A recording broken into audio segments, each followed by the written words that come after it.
첫 코너는 빅데이터로 시청자들의 마음을 분석해보는 M빅데이터 시간입니다. 오늘 분석해볼 프로그램 반전의 묘미를 즐길 수 있는 방송이죠. 미스터리 음악쇼 복면가왕입니다. 전민기 위원이 준비했죠? 네, 복면가왕은 2015년 첫 선을 보인 후 현재까지 매주 일요일 저녁을 책임져온 MBC 대표 음악 예능 프로그램이죠.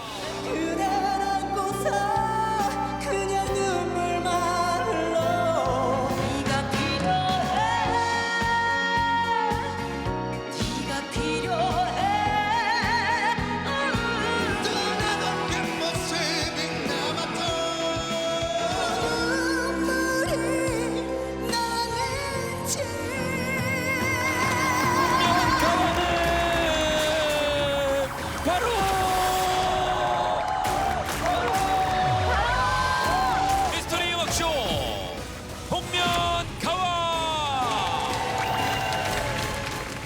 롱런하고 있다는 것 외에도 이 프로그램이 특별한 이유는 MBC 방송사상 전례 없는 데이터들을 쌓아가고 있기 때문입니다. 2015년 중국을 시작으로 독일, 프랑스, 호주 등에 이어 지난해 말에는 노르웨이와 스위스까지 총 30개국이 넘는 국가의 리메이크가 됐고요. 포맷 수출은 무려 54개국에 달합니다. 나아가 미국에서는 복면가왕의 스핀오프인 더 마스크드 댄서를 제작, 방영하며 새로운 가능성까지 보여주고 있습니다. 편견 없이 오로지 가창력으로만 승부하는 콘셉트가 전 세계인들의 뜨거운 지지를 받고 있는 이유이지 않을까 생각되는데요. 국내에서의 반응도 궁금해져요. 네, 복면가왕은 연평균 가구당 시청률 8.5%를 기록하고 있고요. 2020년에 이어 2021년 1월에도 TV 화제성 일요일 비드라마 부문에서 1위를 차지하며 높은 화제성을 유지하고 있습니다. 복면가왕의 힘이 느껴지는 그래프입니다.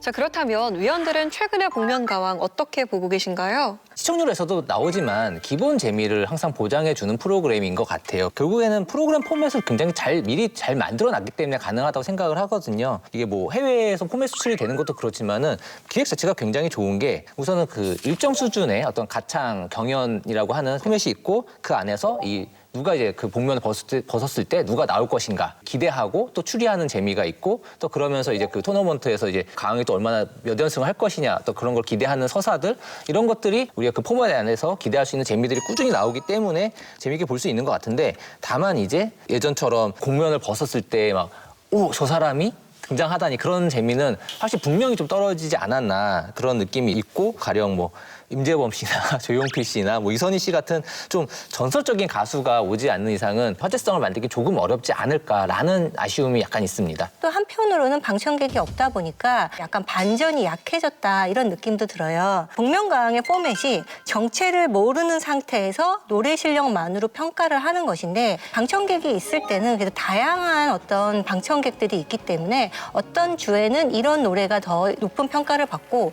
다른 주에는 다른 취향의 노래가 더 평가를 받거나 뭐 이런 일들이 있었는데 지금은 아무래도 한정된 수의 취향이 약간 일정한 정해진 패널이 있어서 그 점은 약간 문제점으로 여겨집니다. 저는 그 복면가왕의 파일럿 프로그램을 아직도 기억하고 있습니다. 저는 보면서 이게 진짜 정규 프로그램이 되면 좋겠다라고 생각을 했거든요.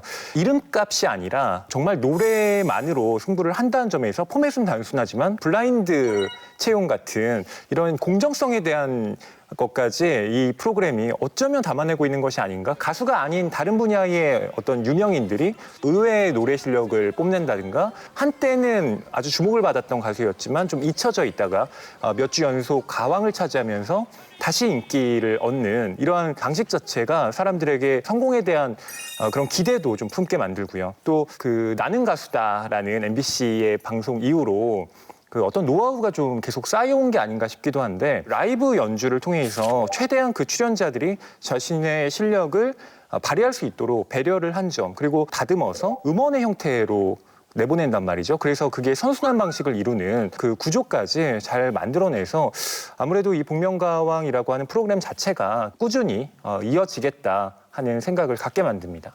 자, 그럼 본격적으로 지난해부터 현재까지 쌓여진 데이터들을 통해서 최근 복면가왕에 대한 시청자들의 목소리 분석해볼까요? 네, 먼저 언급량부터 확인을 해보면 지난 1년여간 복면가왕의 언급량은 총 129만 8,300여 건. 이 복면가왕의 연관 검색어도 확인을 해보면 한정단, 정체, 고양이, 라이브, 뱁새, 강승윤, 도전 이런 키워드들이 연관 검색어 상위 순위에 이름을 올리고 있습니다. 네, 먼저 정체라는 단어가 눈에 들어오는데요. 이 키워드에는 어떤 내용이 담겨 있나요? 네, 복면가왕과 때려야 뗄 수 없는 단어겠죠. 복면 속 인물에 관련된 키워드로 해석할 수 있습니다. 복면가왕의 가장 큰 관전 포인트이자 재미 요소는 복면 가수가 누구인지 그 정체를 맞추는 과정인데요. MC 김성주 씨는 매 라운드마다 복면 속 정체는 바로라는 말로 긴장감을 살리고 판정단 대표 김구라 씨는 복면 가수의 정체를 추리하면서 프로그램의 재미를 더하고 있습니다. 네, 파일럿에서 시작한 복면 가왕이 어느덧 300회를 향해 달려가고 있는데요. 복면 가수들의 정체를 밝히기 위해 힘써온 MC 김성주 씨와 판정단 대표 김구라 씨의 역할이 돋보입니다. 오랫동안 자리를 지켜온 두 사람의 활약을 여러분 어떻게 보시나요? 프로그램의 정체성은 아무래도 MC와 연결될 수밖에 없는데 김성주 씨 자체가 이 복면가왕의 약간 정체성을 의미한다라는 생각이 들었어요. 말씀하신 것처럼 고정 멘트가 있잖아요. 뭐 누구누구의 정체는 바로 할 때 지금 방청객은 없지만 아마 TV를 보고 있는 시청자들도 그 바로를 다 따라하고 있을 거예요. 그러면서 흥분감을 높이는 역할을 하고 있는 거죠. 이게 방청객이 없으면 약간 흥이 나지 않는데 그 흥이 떨어지는 부분을 본인의 어떤 에너지로 채우고 있다. 그걸 다 메우고 있다라는 느낌이 들었습니다. 사실 이제 이런 경연에서의 MC는 자기 애드립보다는 정말 이제 안정적으로 이런 걸 좀 매끄럽게 하는 게 정말 필요한데 김성주 씨는 그거에서 정말 뭐 가장 최적화된 MC라고 생각을 하고 근데 이제 복면가왕은 완전 정통 이제 가창 경연 프로그램은 아니잖아요. 일종의 추리쇼라는 게 되게 중요한데 그 부분에 있어서의 MC 역할을 또 김구라 씨가 해주지 않나 생각을 하거든요. 가령 크리스마스 특집 12월 20일 방송을 보면은 가장 먼저 실명으로 마친 단 한 분에게만 저기 보시면 럭키박스가 있거든요. 현장에서 바로 지급합니다. 선물이 근데 괜찮은 거죠, 선물이? 물론입니다. 괜찮은 선물입니다. 자, 아이비 씨는 몇 번입니까? 네, 어머! 4번, 아이비 아이비 씨 4번. 4번. 와 이거 뭐야? 상권. 뭐야? 읽어보세요. 카드야. 아니, 읽어보세요. 거의 뭐라고 꽝이야, 써있습니까? 거의 꽝. MBC 구내식당 식권이네요. 네. 아이비가 양평사입니다. 예, 양평에서 상암동까지 네. 밥 먹으러 뭐 방송 올 때마다 한 장이 좀 주세요. 아닐걸요? 한 장이 기본적으로 여기서 나오는 어떤 상황들을 김구라 씨가 토스를 해주면은 김성주 씨가 또 이제 전체 진행자로서 저걸 받겠구나라는 서로의 분업이 활성화되어 있다는 걸 보여줬었던 장면 같습니다. 저는 김구라 씨의 역할이 좀 더 칭찬해드리고 싶은 것 같아요. 왜냐하면 판정단 자체 사람들이 워낙 많잖아요. 그 안에서 모른 척 능청 떨면서 이상한 소리를 한다든지 아니면 누군가 너무 말이 길어진다고 할 때 여기서 끊어주고 하여튼 그런 전체적인 역할은 김구라 씨가 하고 있는 게 아닌가라는 생각이 듭니다. 그래서 웃음이라든지 가끔은 또 음악에 대한 정말 해박한 지식을 보여주면서 날카로운 분석할 때는 와 진짜 대단하다라는 생각이 들기도 하거든요. 사실 김구라 씨는 정체를 맞힐 때보다 틀렸을 때 더 재미가 있는 것 같아요.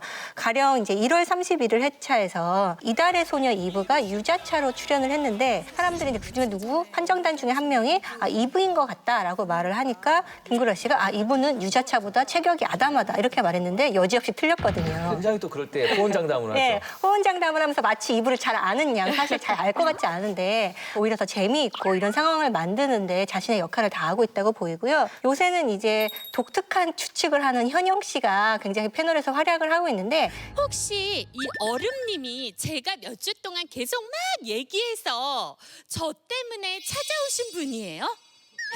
그렇죠. 여러분 미스터 투 기억하세요? 멤버 중에 한 분. 예, 땡은 미스터 투. 미스터 투. 그래서 지금 왔다는 거예요, 지금? 아니 위험해 뭐야? 계속 하고 있네. 이제 그만둬요. 솔직히 얘기하면 진짜 뭐 하는 거야, 정말. 이런 식의 어떤 톰과 제리 같은 느낌의 역할극을 하면서 재미를 선사한다고 생각합니다.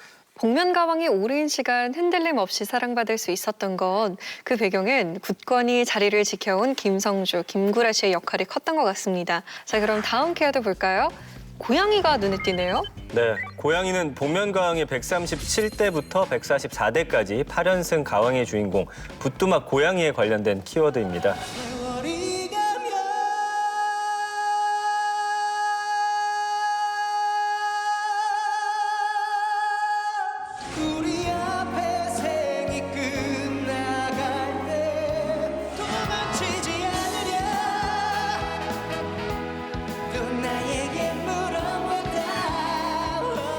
부뚜막 고양이의 정체는 하이라이트 양유섭 씨로 밝혀졌죠. 일단 8연승 가왕이고요. 가왕전에서 20대 1을 만들었던 특별한 가왕이고요. 아이돌 출신으로는 가왕 랭킹 1위. 복면가왕의 새로운 역사를 썼다는 평을 받고 있는데요. 여기서 복면가왕 언급량이 가장 높은 탑3 회차를 살펴보면요. 3위는 100만 뷰를 달성한 화제의 가왕, 부뚜막 고양이와의 대결이 펼쳐진 회차가 언급량 24,030건을 기록했고요.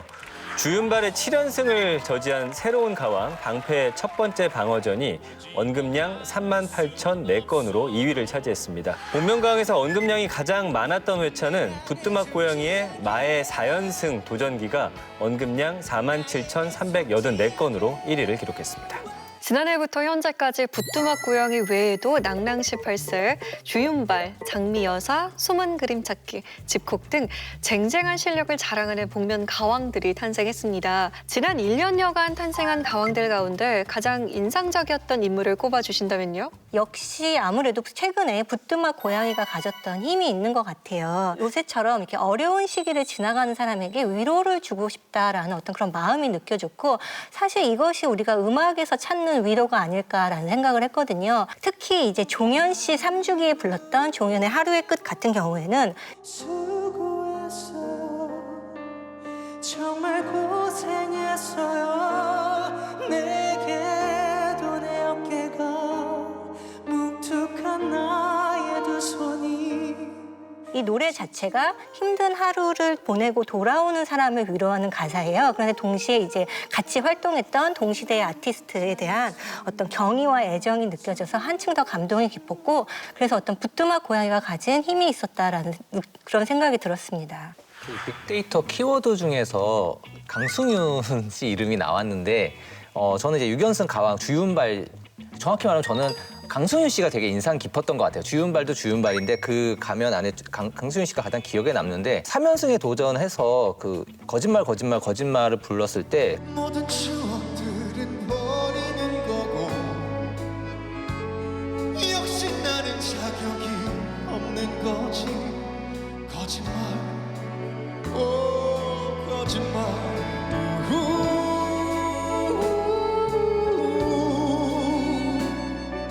첫바람의 길은 얼어붙고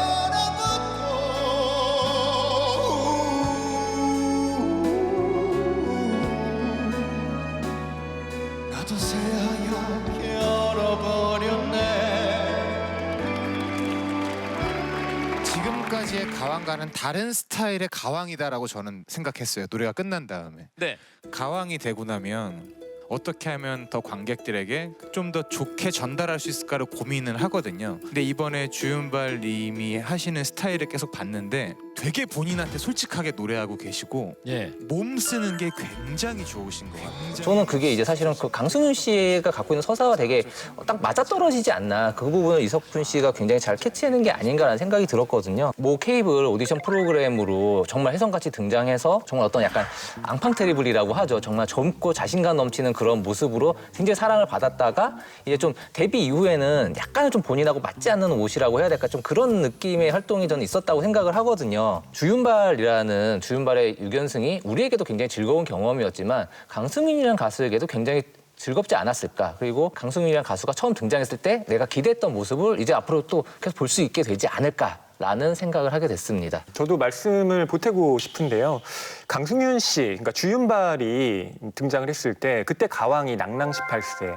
소찬휘 씨였거든요. 사실 소찬휘 씨의 목소리는 한번 들으면 아 바로 소찬휘 씨구나라고 알아챌 수밖에 없잖아요. 소찬휘 씨를 누가 꺾을까 굉장히 저도 궁금했는데 일반인 판정단의 투표 결과 발표식입니다.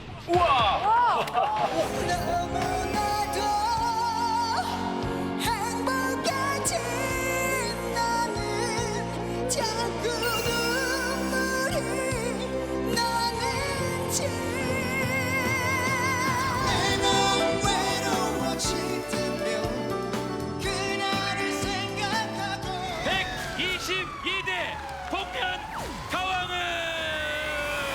강승윤이라고 하는 그러니까 아이돌 가수로 알려진 이 뮤지션이 실제로는 굉장히 깊은 내공을 갖고 있는 가수였구나라는 걸 새삼 일깨워줬던 그런 회차이기도 했고요. 이어서 계속 연승을 해나가는 그 가운데 여러 가지 도전을 했잖아요. 그것 역시 강승윤이라는 가수가 가진 스펙트럼을 보여주는 방송이었다고 생각합니다. 여기서 복면가왕의 긍부정 감성어를 살펴보면요. 잘하다, 기대하다, 최선 다하다 등은 진정한 도전의 의미를 되새기기 위한 복면 가수들의 무대에 관한 긍정 감성으로 해석이 되고요. 반면 슬프다, 탈락하다, 고생 많다 등 안타깝게 패배한 도전자들에 대해 아쉬움을 드러내는 부정 감성어도 눈에 띕니다. 그렇다면 위원들은 어떤 긍부정 감성어에 집중해봐야 한다고 생각하시나요?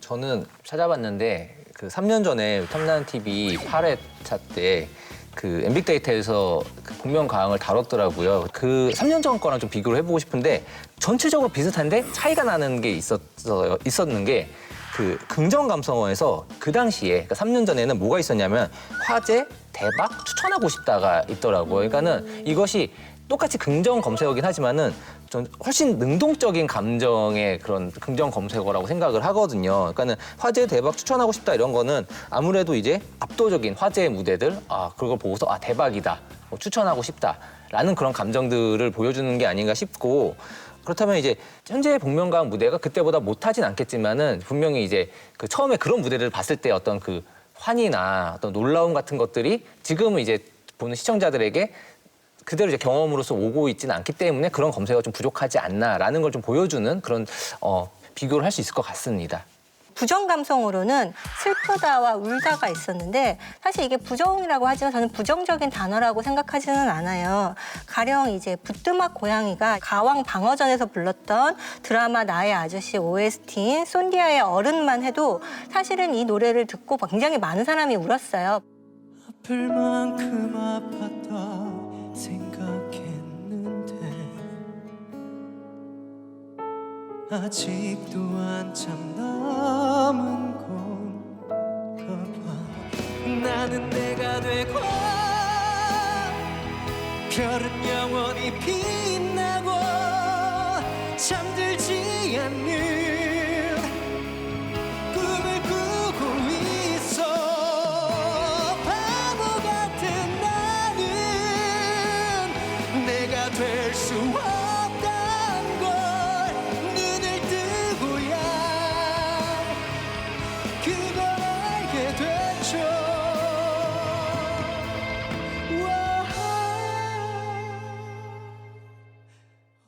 이런 것들이 사실은 오히려 더 화제가 되고 사람들에게 감동을 남겼던 선곡이 아닌가 싶거든요. 그래서 부정적인 감성으로 이렇게 분류가 되었지만 실제로는 많은 사람들이 얻고자 하는 어떤 음악적인 카타르시스가 아닐까라는 생각도 들었습니다.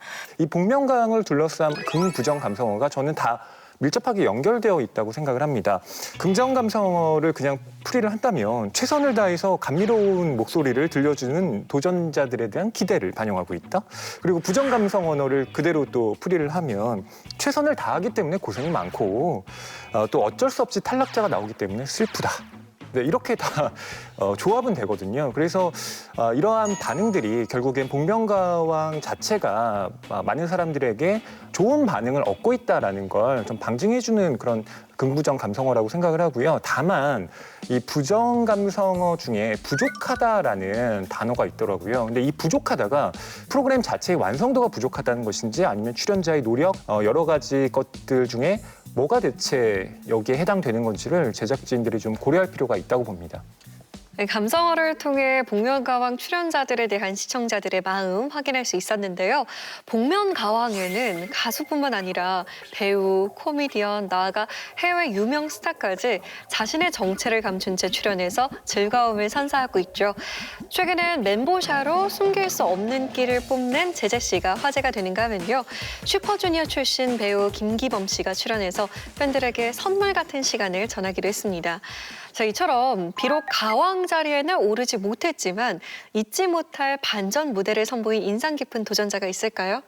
일단 이 복면가왕에서 시청자들이 인상 깊다라고 생각하는 도전자는 사실 두 가지 측면이 있는데요. 하나는 스토리고 하나는 가창력인 것 같아요. 그러니까 음악성이라고 할 수 있는데 이런 것들이 둘 다 조합될 때 굉장히 깊은 인상을 남기기도 하는데 그런 도전자는 이제 자연인으로 30년 만에 무대에 선 유승범 씨가 있었는데요.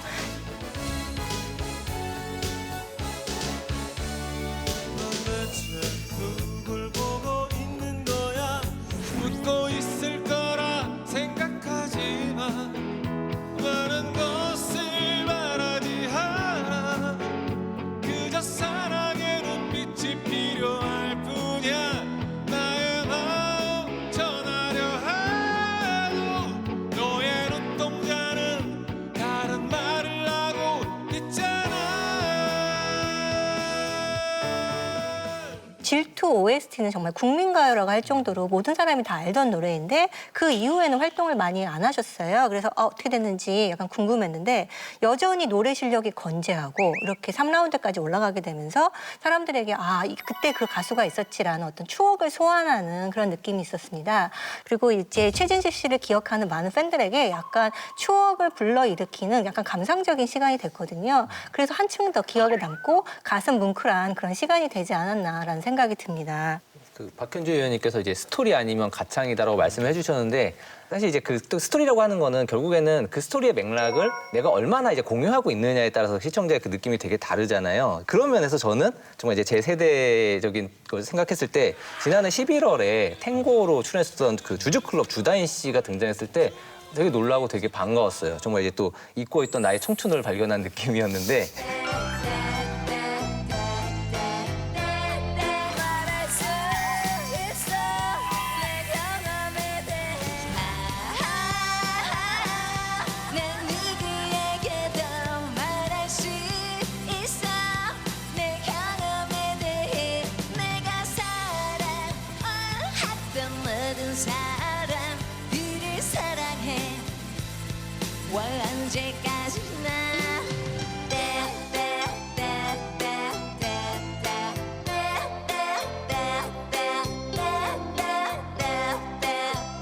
그냥 마냥 반갑고 이 사람이 하는 말들이 다 재밌었었던 것 같아요. 그래서 뭐 다시 말하지만 저의 청춘을 다시 발견한 기분이었습니다. 저는 스토리와 가창력 외에 한 가지 더 꼽고 싶은데 그게 바로 의외성입니다. 가창력은 별로 없는데 전혀 뜻밖의 인물이 나와서 사람들을 재미있게 만드는 사람들이 있거든요. 대표적으로 1월 24일에 방송된 땡! 손아섭 선수가 그랬다고 생각을 합니다. 야구 선수가 이렇게 의외의 어떤 모습을 드러내면서 노래 실력을 뽐냈다라는 것 자체가 저한테는 굉장히 반가웠는데 중요한 건 황재균 선수가 예전에 출연한 적이 있었는데 그 황재균 선수와의 경쟁심을 불태우면서 어떤 재미 요소도 만들어냈고 또 압도적인 표차로 졌잖아요. 딱 한 표 받고 졌는데 위기소침해졌잖아. 재균이 형이랑 사실 여기서 붙고 싶었어요. 1대1로. 야 붙었으면 재밌을 뻔했네요. 둘 다 노래는 못하지만 열정이 있어요. 노래에 대한. 그러다 보니까 서로가 내가 잘한다. 그래서 이제 사실 여기서 한번 붙고 싶었는데 제가 들어도 제가 좀 더 나은 것 같고 그리고 이런 감정을 전달하는 부분이나 이런 고음 부분이 또 제가 좀 인정을 안 하니까 이제 인정을 안 하니까. 그래도 내가 황재균 선수보다는 감정 처리나 이런 게 낫지 않냐라고 너스레를 떠는 모습이 손아섭 선수의 어떤 또 다른 면 그리고 이 복면가왕이라는 프로그램 자체가 가진 예능적 면모를 드러내는데 아쉬움이 없었다고 생각을 합니다. 지난해 복면가왕은 코로나19 여파로 인해 무관중 경연이라는 큰 변화를 맞이했죠. 코로나19 이후 복면가왕이 나아갈 방향성에 대해서는 어떻게 생각하세요? 복면가왕은 아무래도 여러 가지 장점이 있지만 그래도 가장 큰 장점은 좋은 무대를 지속적으로 보여준다라는 데 있기 때문에 결국은 가수의 풀을 확장시키는 다양한 출연자 섭외가 관건일 거라는 생각은 들어요. 사실 방청객이 있을 때는 그래도 방청객이 좀 아는 사람을 데리고 와야 나중에 복면을 벗었을 때 좀 놀라움이 있고 약간 반응이 살지 않을까라는 고민을 했다면 지금은 사실은 그런 것 없이 다양한 아티스트들을 이렇게 불러오면 그것을 이제 판정단이 채워줄 수 있고 이렇기 때문에 지금 이 시기가 어떻게 생각하면은 여러 아티스트들을 섭외할 수 있는 그런 절호의 기회가 아닌가라는 생각은 조금 듭니다.